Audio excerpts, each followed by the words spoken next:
Bonjour, bonsoir à toutes et à tous. Merci de votre fidélité à la chaîne 54. Bienvenue, mesdames et messieurs, dans cette nouvelle édition d'information à la une de l'actualité haïtienne. Un mort et plusieurs blessés. Tel est le bilan des échanges de tirs lundi entre les agents de l'ordre et les bandits menés par le fameux chef de gang dénommé Arnel au village de Dieu à l'entrée sud de la capitale.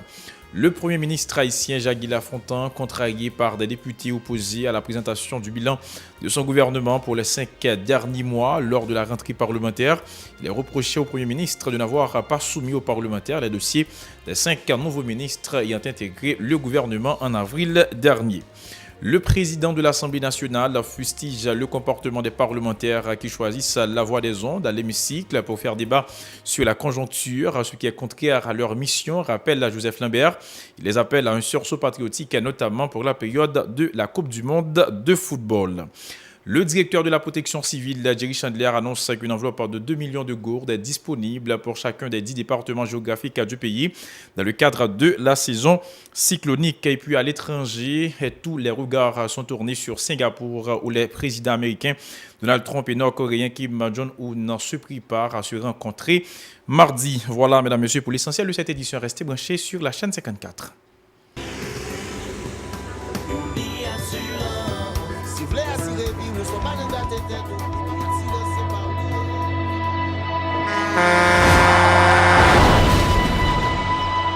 En général, moun pa reme pran assurance.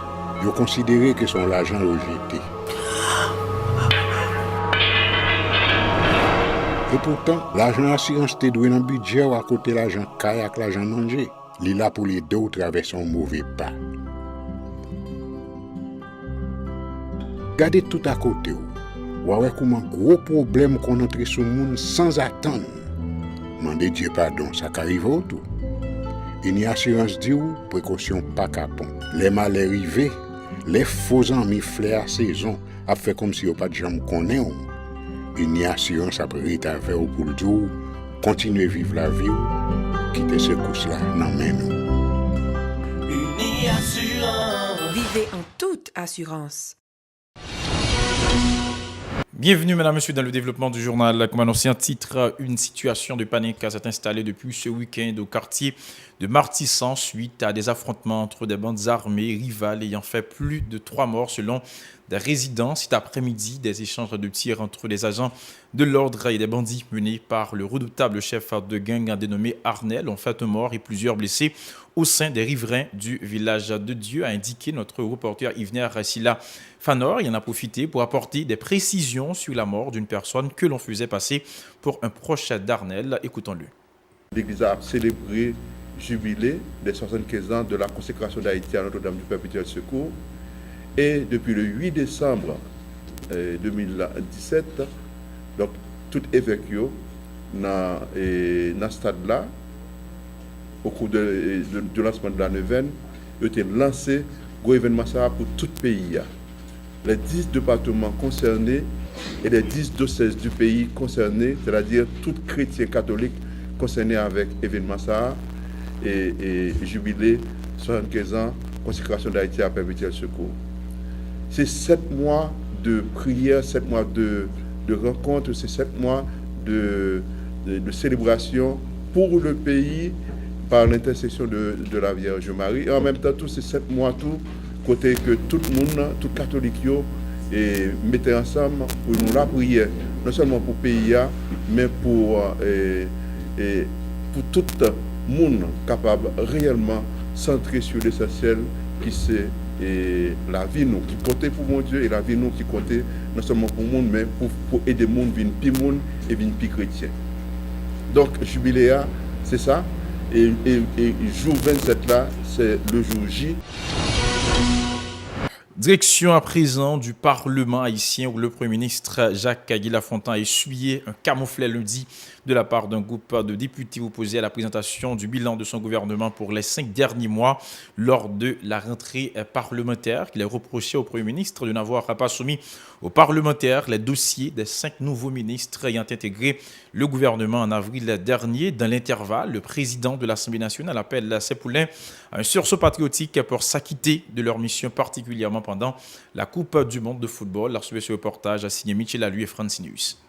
C'est comme si les parlementaires lui avaient asséné une sacrée gifle. Le chef du gouvernement, flanqué de ses collaborateurs, est reparti bredouille sans avoir été invité au pupitre pour dresser, face à l'Assemblée nationale, le bilan des actions de son équipe durant les 5 derniers mois. Ce, contrairement aux vœux de l'article 98.3 de la Constitution de 1987 amendé en vigueur, qui réserve la traditionnelle séance d'ouverture de la session législative à la présentation du bilan du gouvernement. Une déception pour le Premier ministre Jacques Lafontaine, qui n'a été autorisé à faire que le dépôt du document renfermant son bilan. Il me revient l'honneur de faire le dépôt du bilan des activités du gouvernement de la République pour la période allant de janvier 2018 à mai 2018.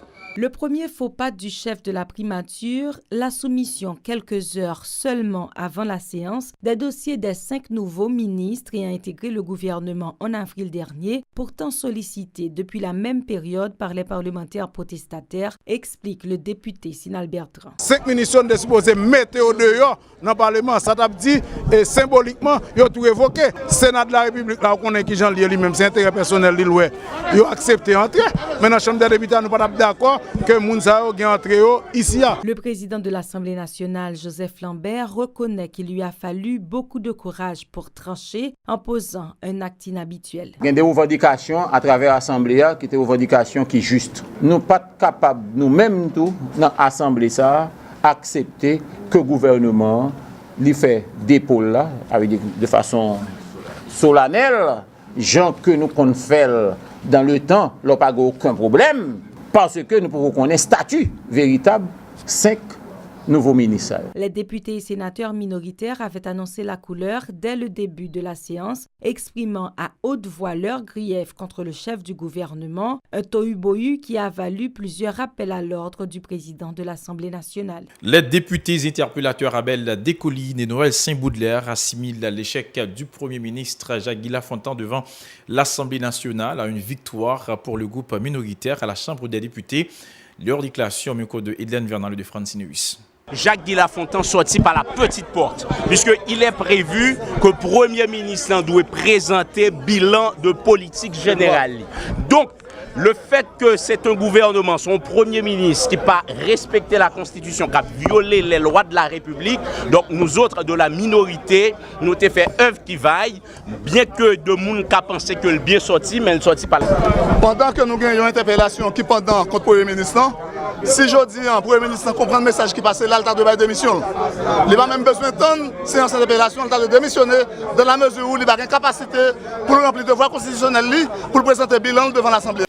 Pour le président du bloc majoritaire et pro-gouvernemental Alliance parlementaire pour Haïti APH, Wilson Hippolyte, il n'y a pas lieu de parler d'échec ou de leçon morale pour le Premier ministre Jacques Lafontaine. Il faut plutôt comprendre que le chef du gouvernement ne pouvait pas présenter un si bon bilan dans le désordre, a expliqué le député Hippolyte à sa déclaration.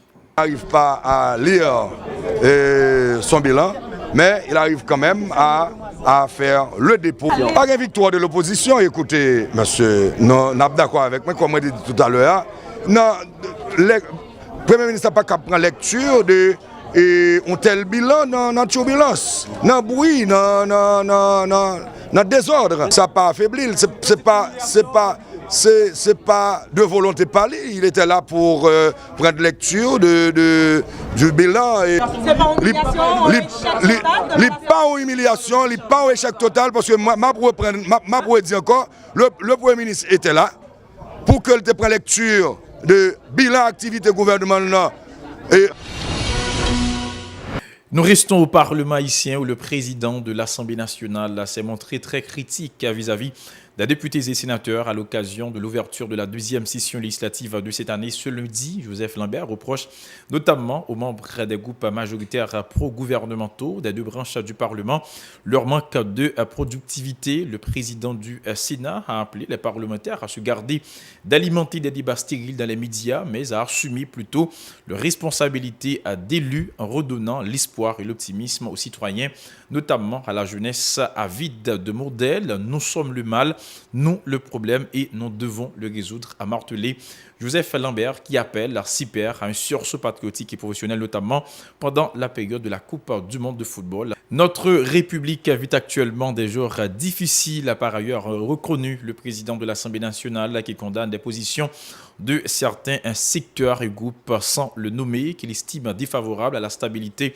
du pays. Selon Joseph Lambert, le système social est dysfonctionnel et nécessite des interventions ponctuelles susceptibles de garantir une amélioration des conditions de vie de la population, particulièrement des ouvriers, tout en respectant les investissements privés. Le sénateur Lambert en a profité pour inviter tous les secteurs à participer aux états généraux sectoriels de la nation afin de dégager un plan consensuel visant un lendemain meilleur pour le pays. Autre nouvelle, le responsable de la direction de la protection civile, Jerry Chandler, a annoncé qu'un montant de 2 millions de gourdes est disponible pour chacun des 10 départements géographiques du pays en vue de faire face aux urgences lors de la saison cyclonique. Lors d'une conférence de presse lundi, Dr Chandler a fait savoir que cette structure dispose d'autres sources financières pour affronter les éventuelles situations catastrophiques que pourraient engendrer les 16 cyclones attendus pour cette période. Il s'est aussi félicité du renforcement des capacités des instances concernées à coordonner les aides d'urgence. Ces propos recueillis par Nancy Constant et Francine Huis. Les provisionnaires sont élevés à 2 millions de gouttes par département. Et j'aime dire, ils sont disponibles journée aujourd'hui. Si vous avez un problème, déjà rapidement, fonds sont capables de mobiliser. Okay? 2 millions de gouttes par département, c'est fonds pour nous faire première réponse. Premièrement, et là, je dis première réponse, ça y est, les premières réponses, c'est première action 24-48 heures de temps. Une fois que 24-48 heures de temps, première action ça est faite, nous gagnons des autres mécanismes qui existaient, j'en dis, pour nous capables de mobiliser l'autre fonds, l'autre ressources, fonds d'urgence, etc., pour que nous capables d'améliorer les postes. Mais déjà, l'idéal, c'est bailler une capacité pour que première action soit faite, pour que parce que des bagages urgents qui vous faites de manière immédiate. Donc, pour une façon pour nous capables justement bailler l'attitude, bailler coordination départementale là pour le faire. Et c'est ça l'idéal pour faire ça. Maintenant, l'autre mécanisme yo existé, j'aime dire tout à l'heure là, yo déjà paré, nous tester yo et yo paré pour capable déployer, donc n'a capable utiliser yo en temps opportun. Voilà, mesdames, messieurs, pour l'essentiel de cette édition d'Info Pacifique. Je vous invite à rester branchés sur la chaîne 54 pour la suite de la programmation.